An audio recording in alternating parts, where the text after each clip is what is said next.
Bam, you're live. Bam, we're live. Holy cow, did you see the light come on? Yeah, the light just blinked. That means we're live. We're live. All right. Starting right now. So I kind of want to do this. Andrew was here at the house today and last night. His whole family's down for a couple of days, and we figured we might as well go live while we were here together.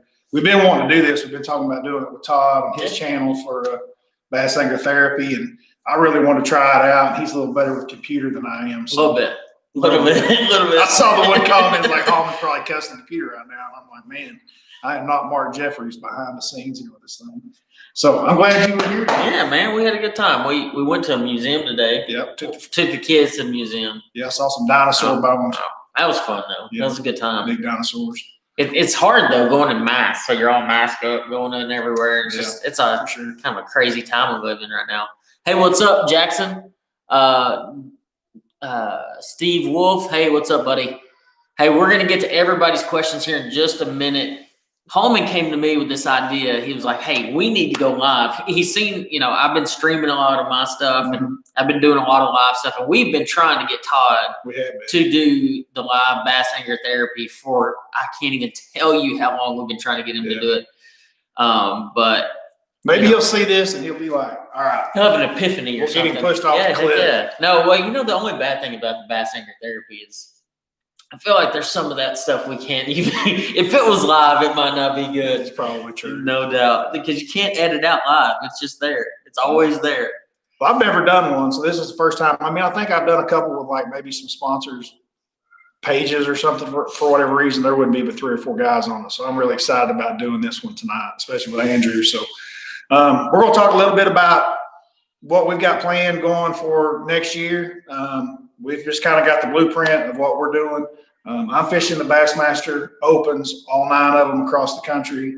Andrew is as well. Yep. We're all back in the house together. We've got some other parts like Mac Pain Rack that you guys have asked. It's for sure going to be with us in all of them. But other than that, it's going to be just kind of feel and match. We may have another guy, we may not. So we're really both looking forward to next year.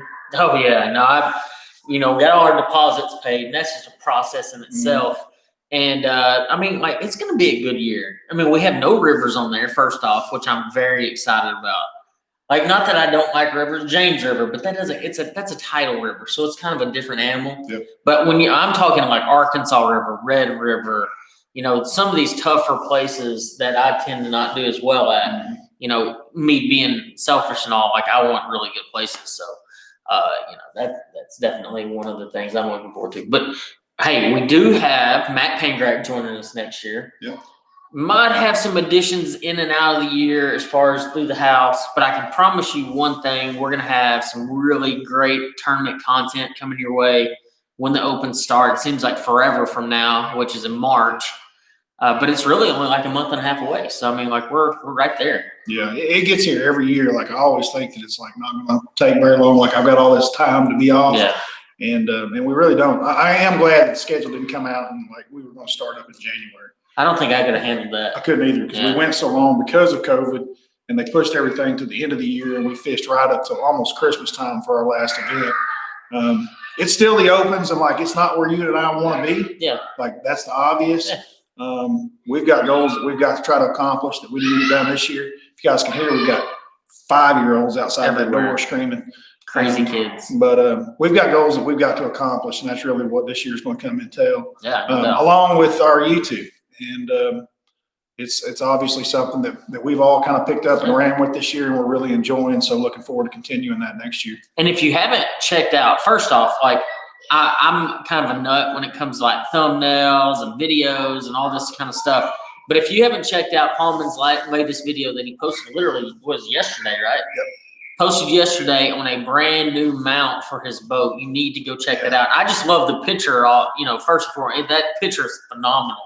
Like, I don't know how he did it, and I'm going to have to get to the secrets of that. But overall, like, that is like the coolest, most innovative thing I have seen in a very, very long time. We actually talked about a few other ideas that we had.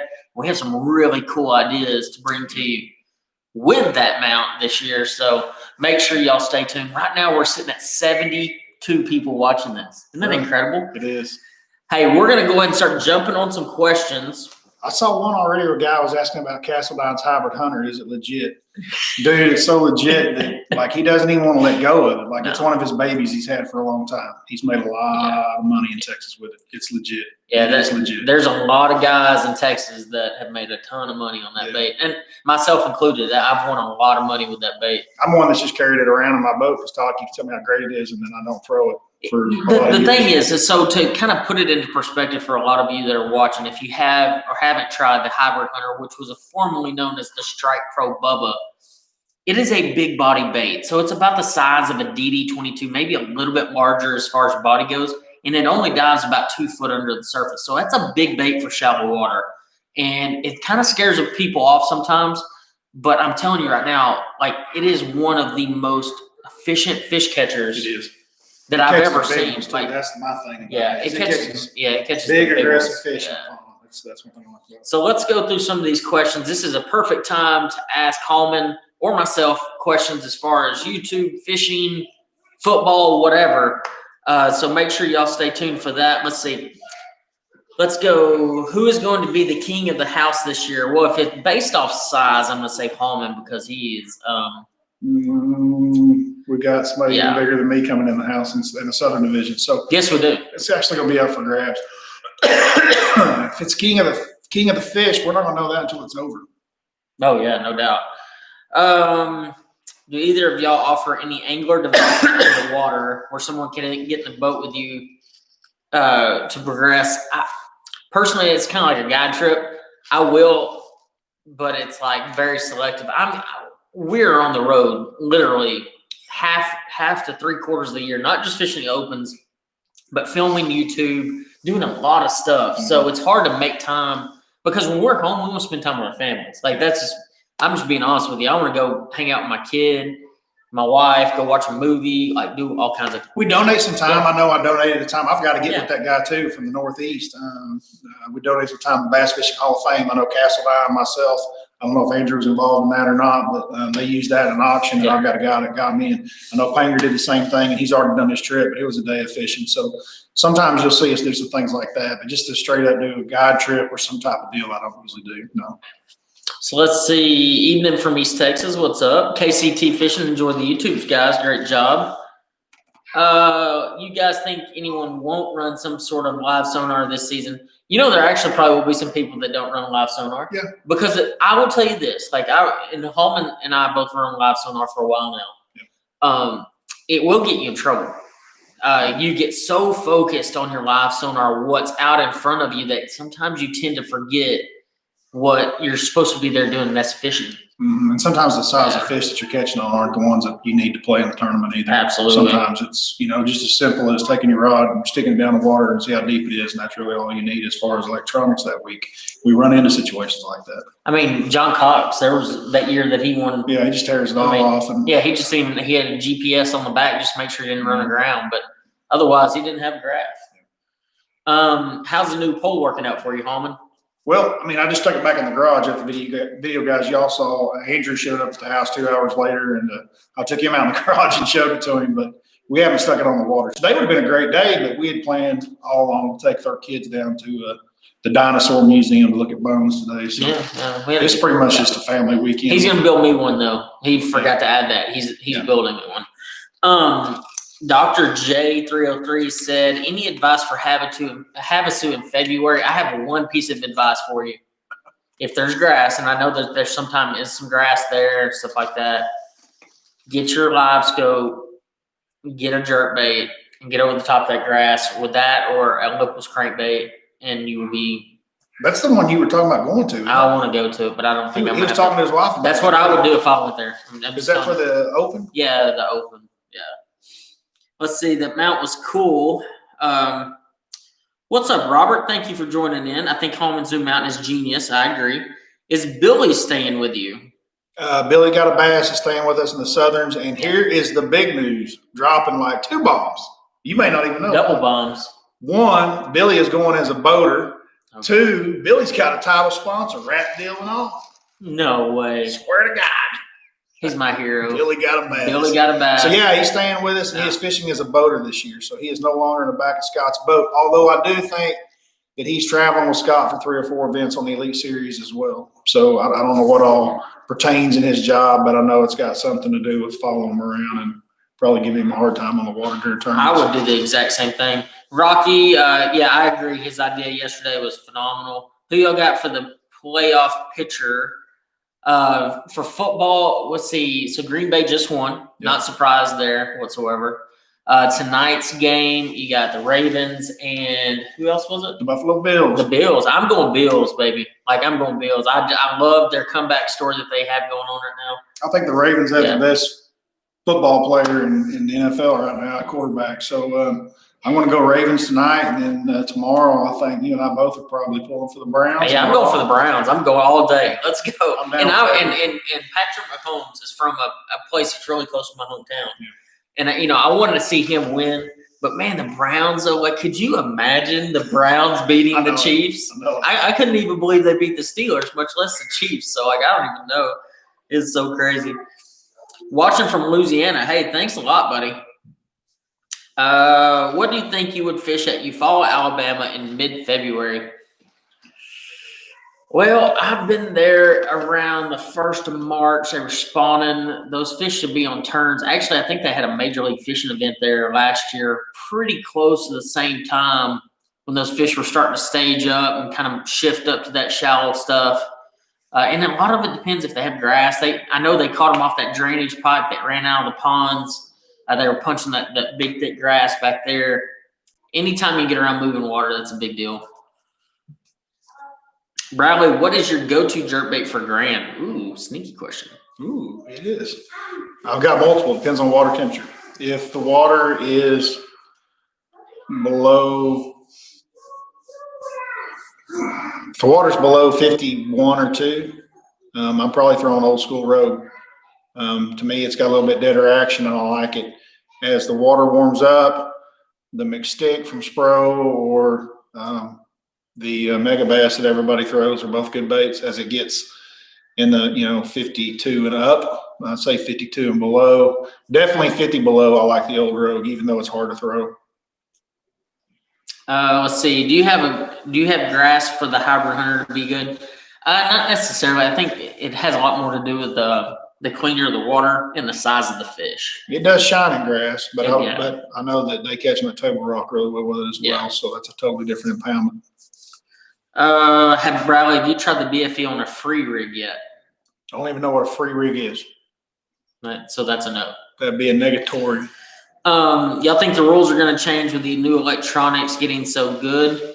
So this is a topic of discussion that we could do like 5 videos on. Yeah. But I'm going to tell you my opinion, and I'll let Hallman add in because I'm just going to take over this because this kind of strikes a nerve. Everybody talks about, oh, well, these electronics are too good. This bait is too good. This is too good. That's too good.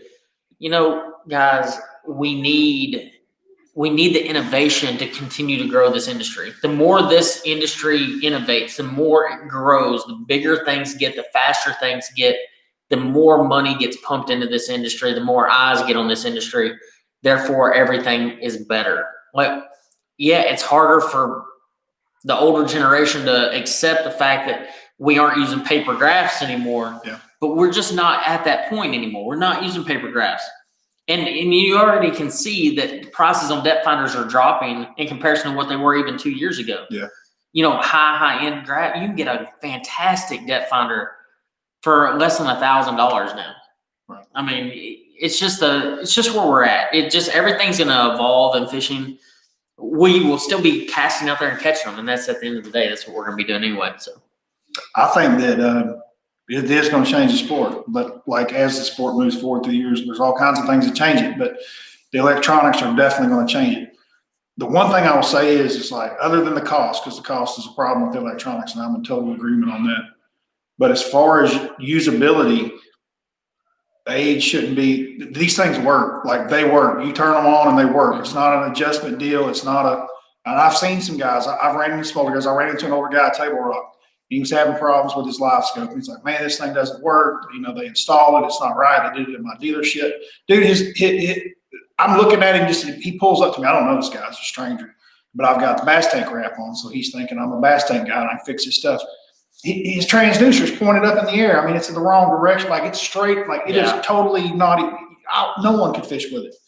And so there's some minor things there. But once all that gets fixed and it's installed correctly, they're very user friendly. Like you shouldn't be intimidated by them because it's not like you're going to have to look at it and go, okay, now it's going to take me 5 years to learn what I'm looking at. It doesn't take that long. I mean, we just talked about John Cox and the fact that he literally didn't even have any electronics on his boat and he still kicked everybody's butt. At the end of the day, if that's what you want to do, go do that. Do it. And if you want to have electronics on your boat, have electronics on your boat. I mean, honestly, if you're a bait beater like myself, the electronics are actually a great thing because it just takes more and more pressure off of those fish on the boat. That's what happens. You know, actually, when the umbrella rig was going through its controversy and all that stuff, I remember fishing an FLW tour event on Beaver Lake when it was at its height.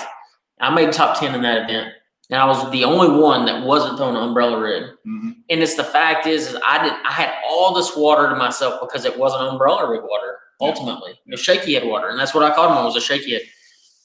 So let's move on because we have a lot of. They don't have it at Tackle Warehouse. A Land Big Fish had a ton of them, so go check that out. I know they still have some in stock there. If you just had to, if you had just one GoPro, where would you mount it? Stern, dash, or chest? Say that again. If you only had one GoPro, would you mount it on your dash of your boat, on your stern of your boat, or your chest? I'm probably going with that new mount that I just made. If I've only got one, because that's what I'm hoping. I mean, that's what I'm hoping. If I've only got one, I'm running that one, which is kind of front of the stern. But. So I'll explain to you what I did.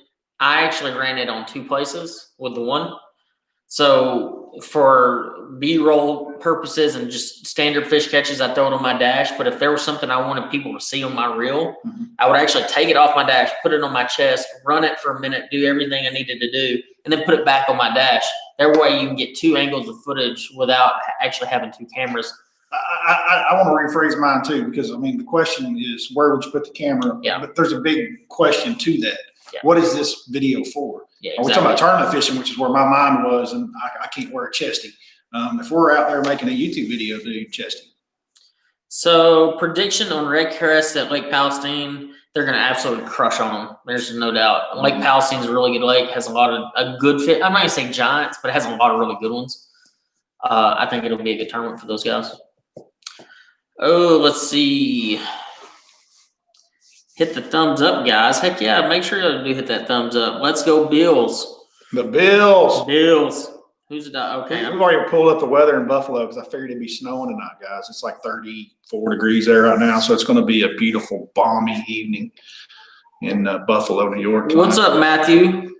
I think I saw McCoy on there at one point. Oh my gosh, McCoy. I think I did.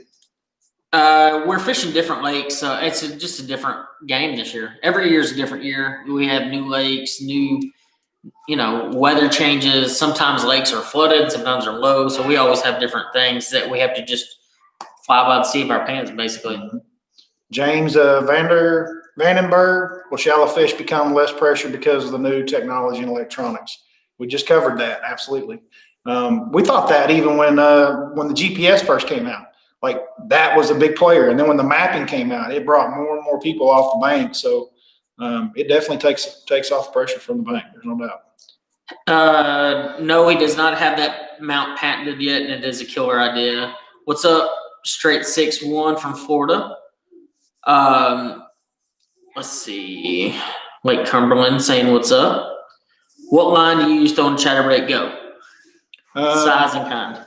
I'm generally throwing 17 to 20 pound test. I mean, I get down to 15, I guess. I'm not always throwing 20. 15 to 20 pound test fluorocarbon. I'm always throwing mine on some line. Ooh, Lake Granbury, Texas in February. Any good areas? Oh, there's times I throw it on braid too. That's a whole different story though. Maybe you should just do a video on it. That's a good video. That is a good video. There's a lot of details to that. Let's see. Hey, Adam Savage, thank you for watching our content. Somebody from Ontario, Canada is on here, Stephen Hussey. Thank you for joining, buddy. Canucks.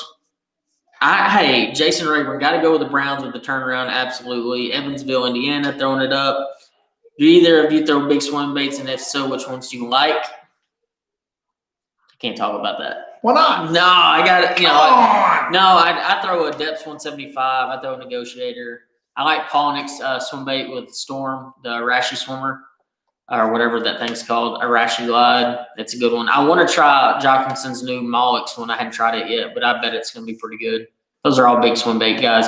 And I know these aren't like California swim bait. So like, I'm not sitting there saying, oh, this is a giant swim bait at 7 inches long, but it's still, for where we fish, it's a bigger swim bait. So. Don G. Bradley, what Falcon rod do you flip the BFE on? If I'm flipping bushes, this is a complicated question too. If I'm flipping bushes or wood, I'm flipping the Amistad extra heavy. If I'm flipping grass, then I've got the 8-footer in my hand. Let's see. Bradley, please explain straight shank versus EWG for flipping bushes and willows. Kind of go the same thing. So it's a different setup because I'm using different line with grass and stuff. I'm flipping braid with wood, and I'm generally flipping fluorocarbon. I just haven't had any problems with the EWG, and they're different knots too. I'm generally tying a Palomar knot on the fluorocarbon to the EWG, and I'm generally tying a snail knot to the straight shank on a grass flipping situation. And the rods are different, the weights are different. There's a lot to that. The only thing that's consistent about them is the motion that you make in the cast and that they're both flipping. But other than that, it's almost like two totally different animals. Andrew and Bradley, can you give me some advice for Cumberland right now? Water is 42, 45, cranking a rock collar seems to be working. The water is really cold, and it's, that really hurts the bite considerably. Obviously an umbrella rig works in that situation. More subtle jerk baits, deeper diving jerk baits tend to work better early in the year when it's super cold. Because the thing is if you think about a suspending jerk bait, you jerk the jerk bait down, and if it's a 5-foot diver and you're throwing it over 10 foot of water and that fish is on the bottom, per se, he's got to come up 5 feet to eat your jerk bait. Well, when that water is really, really cold, they don't want to come up that far. So if you throw like an 8-foot diving jerk bait and it's 2 foot off the bottom, he doesn't have to come as far and he'll eat it. They're a lot more sluggish. So if you pay attention to that really cold water, I really like throwing a deep diving jerk bait when the water's that cold, personally. I saw somebody on there, I didn't catch the name on it, was asking about advice on being a brand new coin angler and not fishing tournaments. This is actually something I thought about making some videos about as well. I think I will do them because they're real easy for me to turn on the camera and talk about. I may do that really soon. I'm glad you brought that back up because that puts that back into my mind to make those videos. Relax and don't make it a bigger deal than what it is. That's the first thing I tell all the guys. Like, it's still just a day of fishing. And the more experienced your boater or pro is, usually the easier it is for you to kind of do your deal and just enjoy the day. It's like I say, it's a video that I need to make. There's a lot of entails in that. I may make a series out of that. Actually, I've thought about calling Brian New and doing some stuff with that. He's probably one of the most decorated co-anglers of all time. He's now in the Elite Series, so we may get a couple of those videos. I did have a question. We are doing our fantasy fishing stuff this year again. Yeah. I haven't talked about it much. I was kind of waiting to figure out how we were going to do it, when we were going to do it, but we are going to do our fantasy fishing stuff. Talking about making a group. So when I get to that point, I'll make sure I let everyone know in advance so we can create a group together and y'all can all join in and we can get that going. Let's see. What head unit do you recommend for Livescope? There's inexpensive options out there. I think the 93 SV is an option. Mm-hmm. We both use the EchoMap Ultras. Yep. And it's not that expensive of a unit, and it gets the job done extremely well. It's very user friendly too. The 93 SV is good too because some of the controls on it. Have you used one? Yeah. You don't have to go through the menu to get to it. So when it's just Livescope, it actually, some of the push buttons on it are actually a nice feature. Let's see. What is your favorite brush to flip? Do you like willows, bushes? What would be your favorite if you had to pick a favorite? Willow trees are easier to break down just because there's not so many of them. Bug bushes can become overwhelming, just like, Raver. Yeah. But the deal is, God, they're just so fun. They are, man. You put so much of it. And that like a 6 or 7 pounder just down there breaking limbs when it's just thrashing. Cypress trees can be pretty nice too. Yeah, they can be. West Central Virginia representing, wanting to come over for a couple seasons. Thoughts on all the circuit divisions to get in on? I mean, the thing is, you can learn. I've always been, when it comes to cold England, I've always kind of been against fishing like BFLs as a cold Engler. I know it's an inexpensive option, but you might end up hating life a little bit if you fish BFLs as a cold Engler, because you're more likely to draw somebody at one of those that maybe that's their first first draw tournament. They don't really understand it. If you're gonna do it, save up your money and try to get in like a Toyota Series as a co-angler, an Open as a co-angler, because a lot of those guys, it's not their first tournament, it's not their first pro-am type event. Now sometimes it is, but the odds of that is a lot less. You'll learn a lot more at getting 2 days instead of 1 day. I think a lot of the BFL guys like in Oklahoma are great. I mean, I know guys have been doing it as longer than I've been fishing. It's you don't have to travel all over the country and spend a lot of money to do it either, so I would say if you're just starting out, there's nothing wrong with starting local and going to a regional level with it. Yeah. Bass therapy. We actually talked about in the beginning where we've been trying to get Tad Castellan to do a bass angler therapy in live, and we will eventually. I know we will. That's kind of what this video was a push for. So Tad, if you watch this, it's just to get you to jump off the cliff there, bub.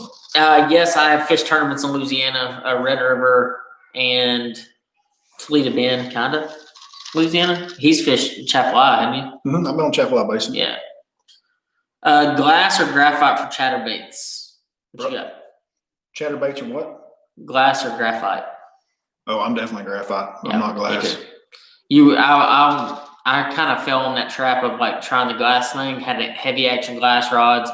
I lost so many dang big ones, and as soon as I switched back to graphite, it was like game on. I still use glass maybe for some crankbaits, but I don't even know if I like them for that anymore. They're just so heavy. Yeah, they are. They're heavy, and they're just not sensitive enough. I'm like, by the time I think I have one, I'm like trying to catch up to him, and like the rod. I mean, it's just a nightmare situation. Who wins in a fight, McCoy or spinner worm? Who is spinner worm? Brandon. Oh, Old school. Okay. I think Brandon wins that one all day. He's got the age. I always say age over youth. Like, I mean, just dude, I'm gonna tell y'all, McCoy is surprising. They got into a this is a story, it's true. Todd being Mr. Workout King, Andrew being college athlete, the way he talks, he was a Heisman Trophy winner. They've got all this stuff going on.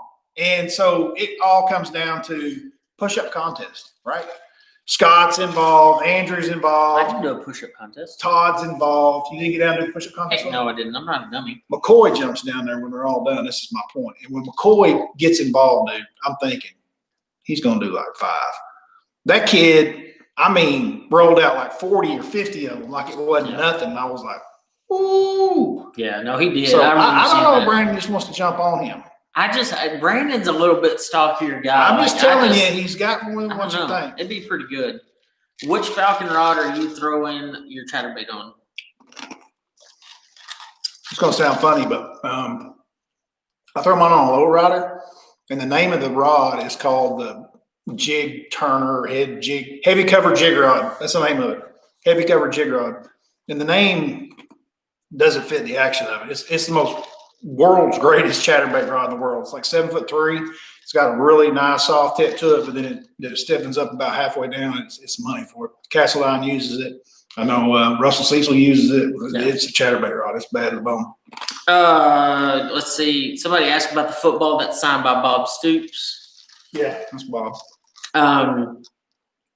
Hallman, Scott had a video a few months ago talking about secret lures you all like to throw. I love throwing these small RCs. Caught a ton of them past fall. Yeah, we both of us throw the small. Little crankbaits will get you bit in the fall, man. Would you rather flip a jig or a Texas rig? I'd rather flip a Texas rig. I know most guys would rather flip the jig, but I think usually I'd rather flip some type of plastic. The only reason I'm that way is it's easy in and out. I feel like I have less maintenance, but I know there's guys like Hackney that feel like that the jig's less maintenance, but to me, the jig gets hung up more. I like the hookup ratio better on the jig. Like once it bites it, I would rather it be a jig. But I like plastics. The BFE's fine with me. Yeah, no doubt. What is your crankbait setup? It just depends on the crankbait. I mean, that's the thing. Like when you're fishing like a small crankbait, like what he's talking about, the small RC, like there's a specific rod and reel line for that. If you're throwing a real big crankbait, that obviously you're throwing a different rod and reel. Mm-hmm. That's a very very complex. I can't. Yeah, there's a lot to that one. Broken Bow or Beaver Lake? Broken Bow. I tried to get them to go to Broken Bow, shoot some videos this winter, and I think we're all going to Texas instead. We are going to Texas, and it's going to be fantastic. Broken Bow was going to be so good. And Todd was like, man, we're going to get up there, and we're not going to be able to catch like 1 or 2 fish a day. And I'm like, dude, they're going to bite at Broken Bow. What's up, Raj Bass? Hey, that guy is on my stuff. Like, he's the man, dude. Yeah. He sits on my live streams on my when I'm doing my Really? Warzone deal, and he will watch. And he doesn't even give a crap about that stuff, but he will watch my stuff. Zebo, you're also on here. I saw you a few minutes ago. What's up, buddy? H-Man from Cali, Andrew, no backwards cap. I switch it up, man. Like, I don't really care. I'm kind of lackadaisical in that sense. Like, I just, like, some days it's backwards, sometimes nuh-uh. It's always backwards. Sometimes. Hey, fellas from Missouri, thoughts on Big Bass Bash? Like at the Ozarks, which would you choose and what would you throw? Big Bass tournament, you throw big baits. Yeah, 100%. All day. 100%. Offshore, shallow. No doubt, shallow. Livescope changed it. I just came back from Table Rock and caught him in 7. I know what he's just in general, like what you like, but shallow or yeah, offshore. no, definitely. Yeah. What's up? Sponsors aside, if you could pick any bass boat, what brand would you pick? I mean, like, you can't ask that question. Like, because I'm like my Bass Cat. I don't want to run any other boat. I'm very comfortable in that boat. It fits me. I'm a small guy. It has a small deck on it, so it works very well for what I like. He's a big guy. He runs a Phoenix, and it's a great boat, too. We fished team tournaments out of it this year. I fished out of his. And he fished out of mine. I don't know. Like, I think all bass boats are pretty good right They now. honestly become like a tool list. Some of my close friends, I tell them this. It's almost like, if you're an electrician or a plumber and you got a work truck, right? It's not your personal truck that you drive every day, but it's your work truck. Those bass boats become like a work truck. They hold our tools. So you need that thing to meet the challenges that you are going to be presented in the day to do your job. And that's really, at the end of the day, that's what it is. It's a work truck. Yeah. So I mean, like I'm very comfortable in mine, and I like it. It's a good boat. Thoughts on the Classic being in the summer? It's going to be a freaking slugfest on that place in the summer. Mm-hmm. Like they are going to crush on them. Yeah. It's going to be good. From Southeast Texas and the old Southwest Conference football days, and a Houston Cougar fan, but probably the only guy in Texas that roots for Oklahoma anytime they play University of Texas. Boomer. Y'all better prank Matt on every event. Probably will happen. Dobbins glass rods are light. Love them. I felt their glass rods, and they're not. You can't look at glass rods the way we used to back in the day. I mean, they're definitely lighter than they used to be. They're still not that. Is it a composite or is it? No, it's straight glass. They have a straight glass one. Powell used to make one too that was really good.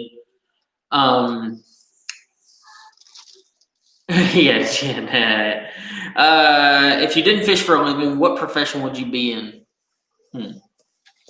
Man, that's a hard one. If I didn't fish for a living one day, probably a plumber. Probably what I'd be. It's what I did for 13 years before I was fishing, so I'd probably still be a plumber. I don't know what I'd have done. Plumbing wasn't bad. I didn't have a problem. I'd probably go for coach football or something.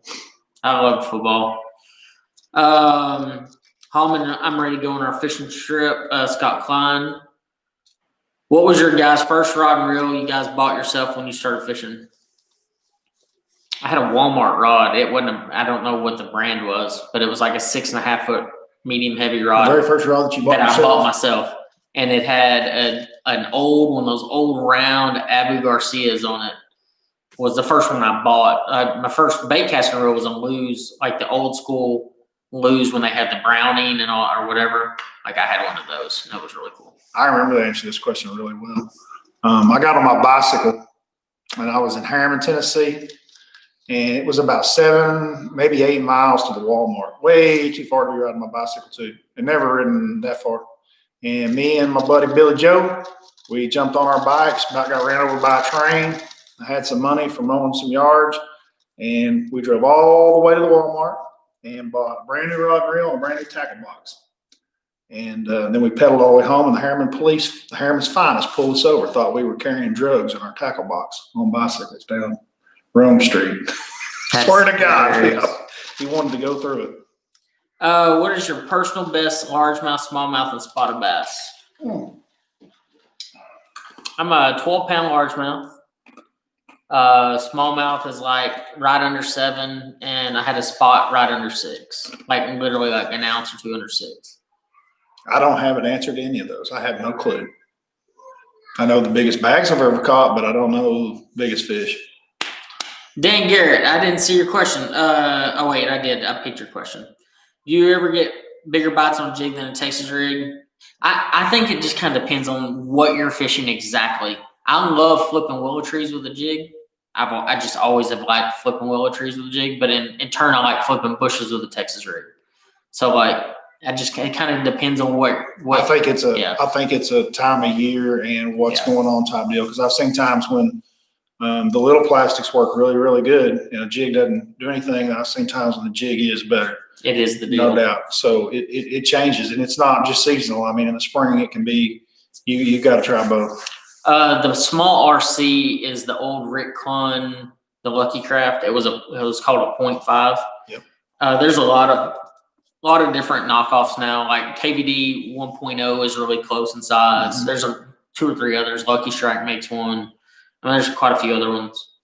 Where in Texas, we can't tell you yet because we don't know where we're going to go film here in a few weeks. It's up in the air. Yeah, it is really. Todd won't make a decision. Todd's trying to make us all go way, way, way, way, way away, and we're trying to avoid driving. Yeah. Might not be able to avoid it. Have you guys ever fished the lower end of the Coosa River, and what's your biggest spotted bass? The only times I've been to the Coosa River was this year twice. Lake and I think I've been on it. I'm trying to think of what's on the lower end. Is Jordan the lower end? If you come back to that question, I think it's Jordan the last one. And then there's one where it goes on down into Montgomery or McClellan won an open championship there. I mean, I'm talking quite some time ago, but Mike won it there maybe 05. I think that's lower end too. I like that place. Let's see, best gear ratio for a spinnerbait or swim jig. To me, they're two different, totally different. If I'm throwing a swim jig, I'm throwing a 7-to-1 gear ratio reel. If I'm throwing a spinnerbait, I might go to like a 6 or even a 5 in some situations, depending on how cold the water is. Personally, he's the spinnerbait guy though. I'm usually throwing a 7-to-1. I vary my reel handle as opposed to gear speeds. That's a personal I'm not choice. that talented though. I can't stand changing the gear ratios all the time. I switch my gear ratios all the time. If any of you watch me on YouTube at all, like I'm throwing from between a 5 and an 8 and everywhere in between all the time, depending on what I'm doing. You guys fish Qual Creek? I haven't been there before. Just to answer that question. When do you throw small to medium-sized swim baits, and what rods do you recommend to use? Like small, like a small Kitech, like a 275, a 3.3, something like that? Yeah. I'm assuming. Depends. Some guys throw them on spinning rod. I throw them bait casting rod. Hookup ratio is way, way better. I agree with the same thing. And you can throw a really light line on it. I mean, there's one of my really good buddies is Jason Reyes, fishes FLW Tour. That dude's special at it too. And he will throw 6-pound test on a bait casting rod with a Kitech. Yeah. And he never loses them. He never misses them. Day in and out, if you want a long range cast and hookup ratio at a long distance, a bait casting rod doesn't even come close. While using the BFE, hook size when Texas rigging. I designed the bait to have a 4-aught in it, 4-aught EWG, but it'll hold a 5. It'll hold a 5 straight shank or 4-aught, but I designed it to hold the 4. Walk through the horns up for you. Awesome. Where do you get the Okie hats? You can buy them online. The actual brand of that company is called Okie. I remember those. Yeah, it's an Okie brand. So if you just look up Okie hats, you'll be able to find them online. Jason Rayburn said he's been plumbing for 24 years. Attaboy. Sorry, I'm late. No, those kayak guys got to look pretty. That's my buddy Sean. What's up, Sean? Thank you for joining in today. You guys throw any Boston square bills? I absolutely throw Boston square bills a lot, especially in the fall, more so in the fall. What's up, Gene? Thanks for joining in. Bradley, I like that fiddle song in your videos. It's catchy. Appreciate it. What's y'all's thoughts on Guggen rods? I haven't used them. Never seen one. I didn't even know they made one, to be honest with you. I knew they were coming out with some. Y'all got any frog fishing juice? Frog fishing juice? Poppin' perch. I mean, it's not just because of striking bait; it just catches big ones. The frog catches big ones. Yeah, the frog Big does ones. catch big ones. I Big agree with ones. that. Let's see. Break down your flipping setups, fluoro and braid. We did a little bit earlier. Actually, Hallman broke down his rod and line and when to use what hook and everything. Actually, I've got a video on that with this guy right here. Yeah. And we catch a 7 or 8 pounder. Yeah, so if big. you go I back thought to it was my a YouTube, 10. it's on there. I thought it was a 10 when I saw it. Dude, Yeah. It was a massive one. What's your favorite lake to flip on? Ooh, that's a good one. My favorite lake to No, flip mine. on. Like flip. We'll just say flipping bushes or willows. I would say Rayburn, but the problem is it's hard to win flipping. It is so hard to win That's flipping. the problem. That's what I don't like about fun. it. It is a lot of fun. Yeah. I would say Lake Falcon Falcon's good. because the trees may be 20 foot deep. I love flipping those things, dude. Out of all the lakes and rivers and impoundments do you fish on the trail, what is your favorite body of water to fish, Bradley? I've got 4 or 5, and it really has a lot to do with more than just fishing. Mine has to do with like the area around it, the people that live around it, the scenery. So things for me, like Lake Amistad is one of my favorites nationwide. Clear Lake in California is one of my favorites. California Delta is one of my favorites. Lake Champlain is one of my favorites. So they're all beautiful, beautiful places. And you kind of, and I also like Lake Mead is also one of my favorites. That's my top 5, and Mead's really not that great of a fishery. It's a terrible fishery, but it is fun to fish. You don't see a person all day long. I mean, it's like you're the only person left on earth. Yeah, and it is always windy in North Texas and Oklahoma. It is always windy in Oklahoma and North So Texas. bad. Is a spinnerbait a 365-day bait a year? Yeah, you can throw it all the time. Yes. Hallman, what keyed you in on the marina walls on your linear victory? It's a pattern that we run at Texoma. We run them on tire reefs, outside walls of marinas where the fish are coming out. Post spawn generally is when it really shines. We used to do it with spinner baits, white swim jigs on a shad spawn. They do stage up on them pre-spawn as well. I think that just doing it at Texoma allowed me to try it there in practice and continue with some confidence in doing it in the tournament. Let's see. When you fish a Cinco and braid, do you use a leader? If so, what size? Depends. If you're in super clear water, you might be using 8. Sometimes you might use 15. It just kind of depends. Like I switched mine to like 10 pound at Louisville on the second day after I broke off like 2 giant ones, and I was throwing like 6 before. So just kind of depends on your situation. Andrew and Hallman versus Castledine and Cecil. We actually have a new Red River shootout planned. We don't know where it is going to be, obviously. Texoma! I wish. Hallman, what is your favorite way to fish the BFE? Also, are the BFEs going to be available on the mega packs from Big Bite? I don't know about the mega packs, man. I've been pushing that too. I get that question a lot, and I get it. Like that's the way I would want them as well. As far as my favorite way to fish them, they flip them. I don't care how you flip them, just flip them. It's a great bait, dude. It's not just me selling a bait that I designed. It really is a really good fish catcher, but it's designed to be a flipping bait. There are some guys I know catching pretty good with the wobble head too, so it goes pretty good on it. Are you both of you pro fishermen? I don't know. Then like we fish a lot of tournaments. I don't know if to call us pros. And then somebody responded back, "No, just YouTube pros." Yes, I would love to be a YouTube pro. It's fantastic. Yeah, I consider myself a pro fisherman. I think I've been doing this long enough that I fished on enough tours against everybody in the world. You betcha. Do you Demiki out west like you say you did at Douglas? Yes. What size crankbait would you use this time of year? Depends on depth. If they're in super deep water, obviously like a 10XD. Mm-hmm. As the fish start roaming shallower, you can catch them on like a rock crawler. Yeah. It just kind of depends. Yeah, once again, that's like a whole video question. Interesting. I do the 71 on the spinnerbait. Brad, how often do you get the urge to smack one of your high school anglers and tell them to slow down? No, usually it would be to speed up. They generally, they're kids, so they go a little slower than what I'm used to. But sometimes they go really fast through the good stuff. But no, I don't ever think about slapping one. They probably want to slap me, probably. How nervous were you at your very first major event? Oh, I was a freaking basket case. 100% basket case. I was too. And that's just part of it. What knot do you do on braid the leader or braid floor cover? I'm going to work on the FG. I swore I wasn't going to do it, but I've been tying Alberto forever. That's what I tie as well. It's also called the Matt Reed knot. You know why I call it the Matt Reed knot? Why is that? Because Matt Reed taught it to me. Oh, there you go. Let's see. Why are all the fall tournaments so difficult for y'all? It's just the time of year we don't fish that much. Shit, they're difficult for everybody. It ain't just us. It's just fishing's tough. The only people it's not difficult for are the outdoor sports writers for the last 25 years have been writing articles about how great the fishing is while everybody's out deer hunting.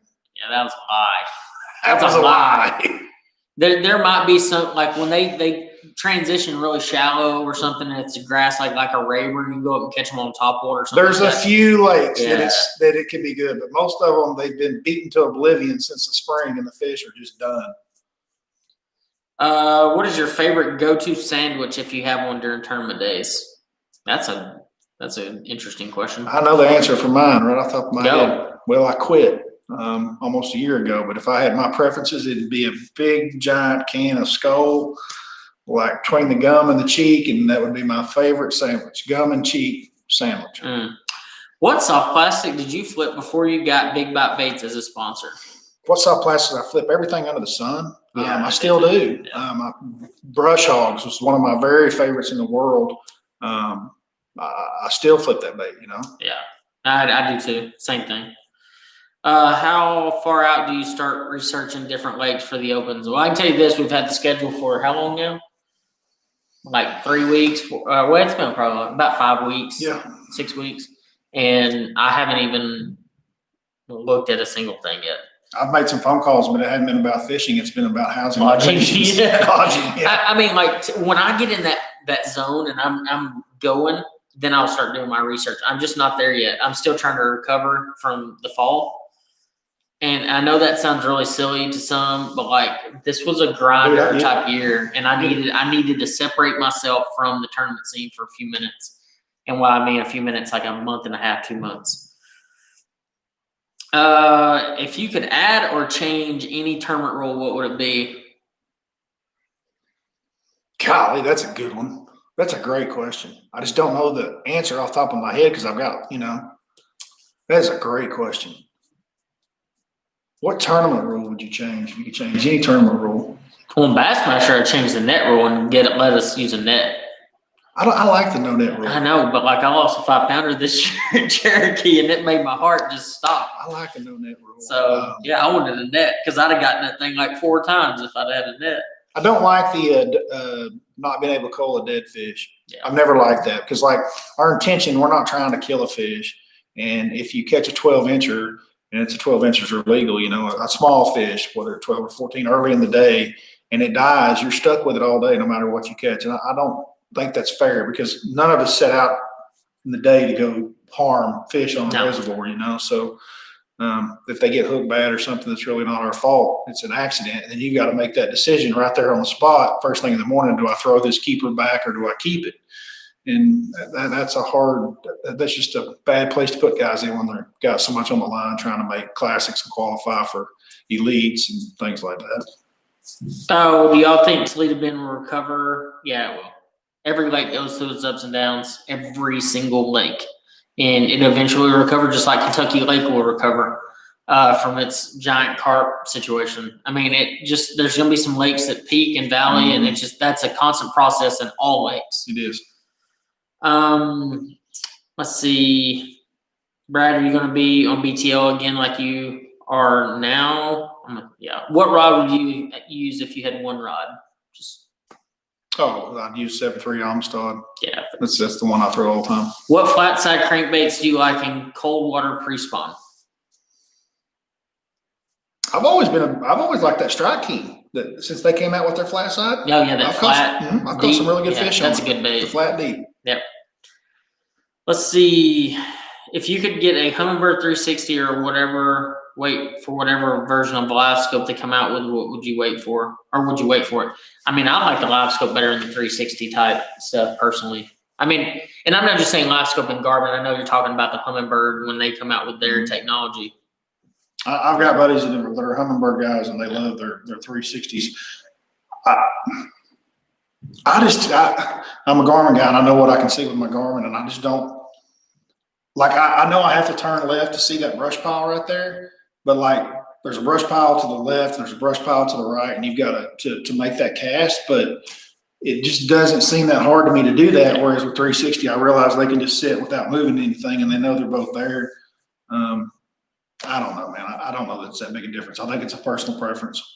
Andy, you were talking about dragging a jig across deep rocky points in Arizona.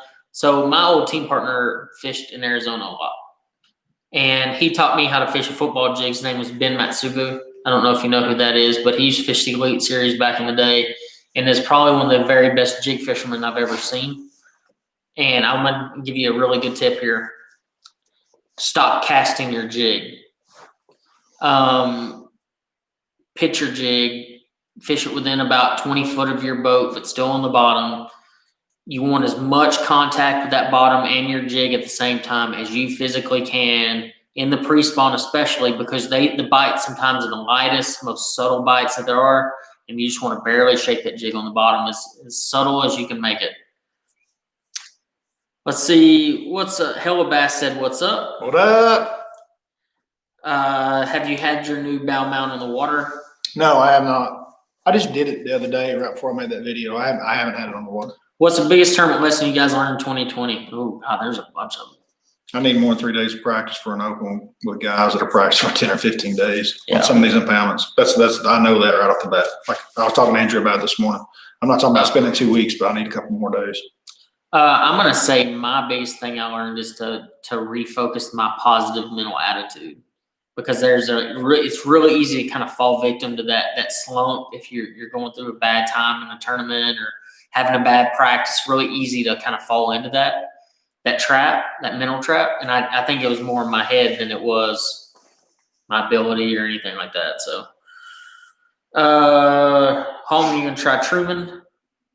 Man, I want to get to Truman. I do. But I've got a list of things that I did a video on Truman and one of my map breakdowns. Yeah. And I've never been on it. And I like to follow them up. But I mean, I haven't been to Weiss Lake either. I made that one, and I'd like to get to it as well. It's on the Coosa. Yes, I will be fishing all 9 opens. Let's see. If you could not flip, what is one technique that would be your favorite?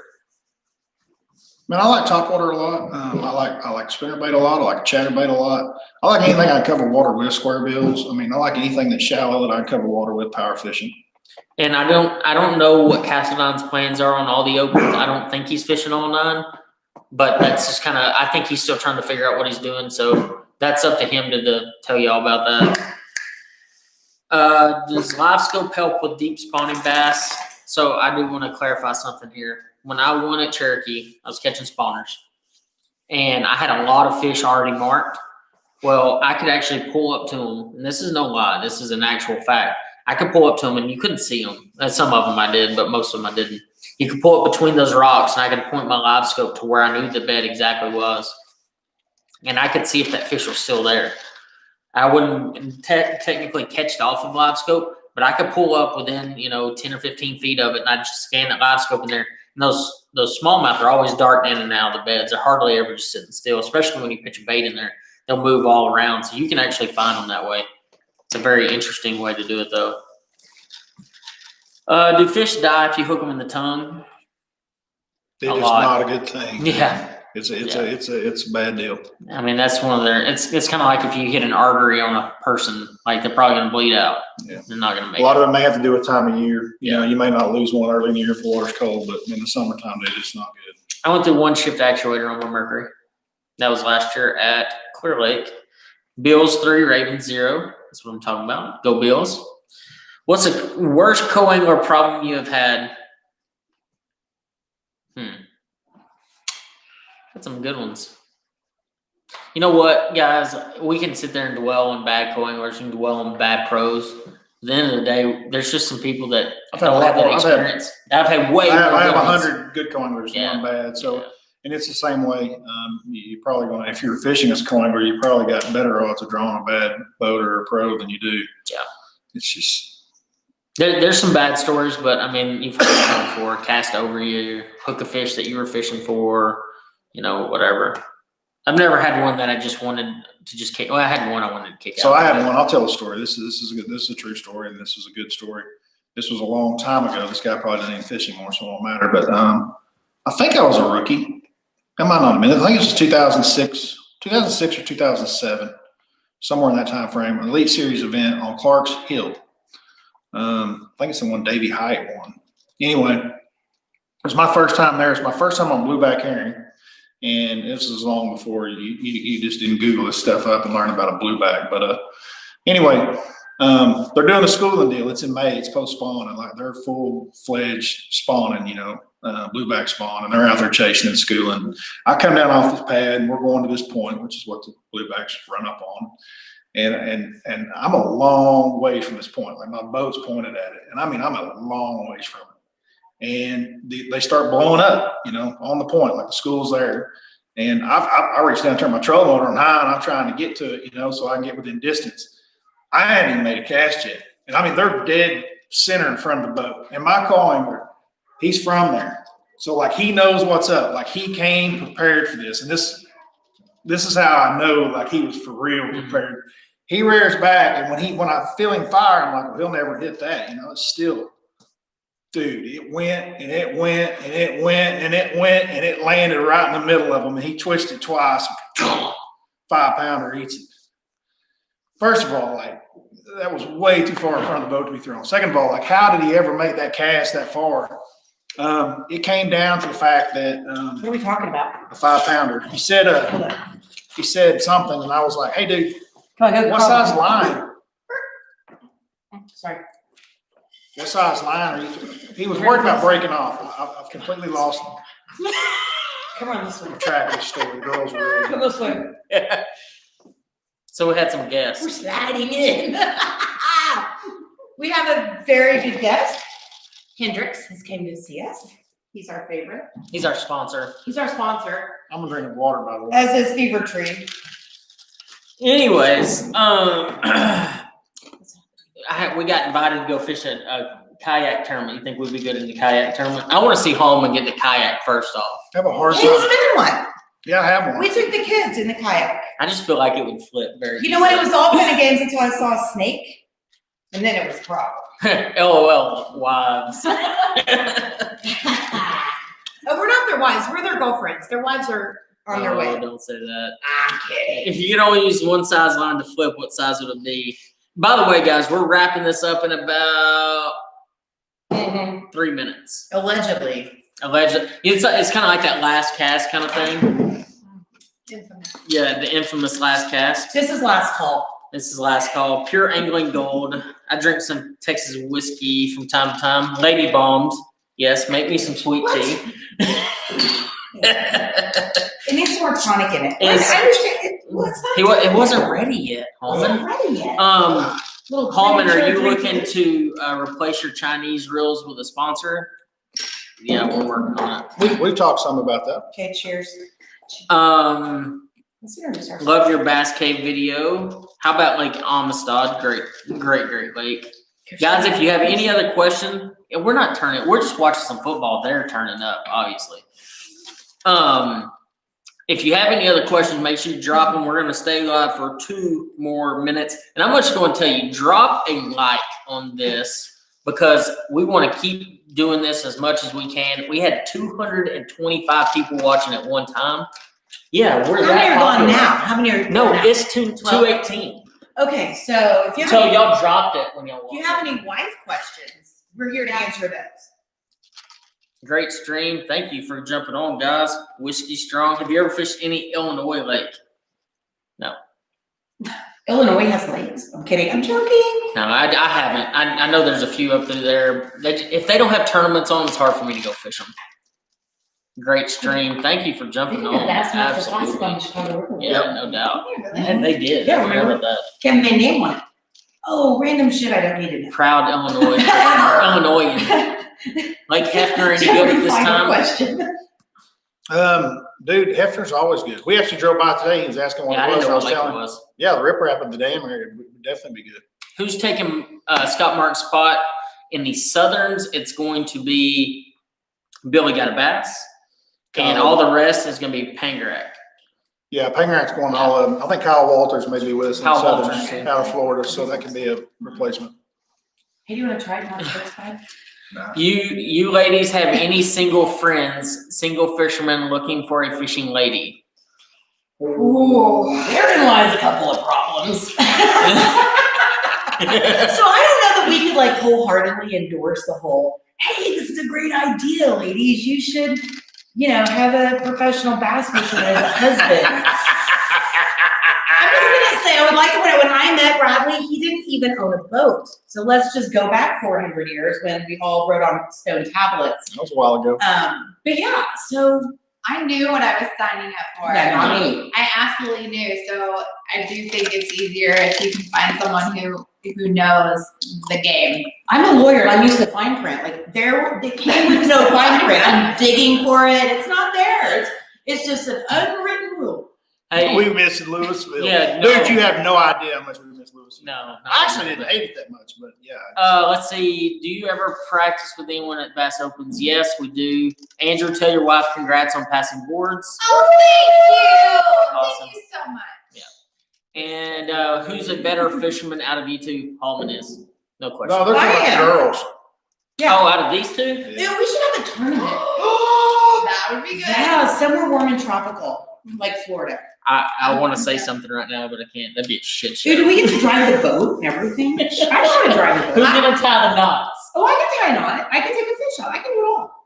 Okay, maybe not find my way back to the boat ramp. That's the only thing I'm gonna have a problem with. But with a good GPS and a little navigation system, I'm in. But I can do everything else. The fish off, I can do it all. Oh, here's a good question for y'all. Okay. yeah. Wives, best advice to get rid of fish smell in clothes. Ready to go. Vinegar.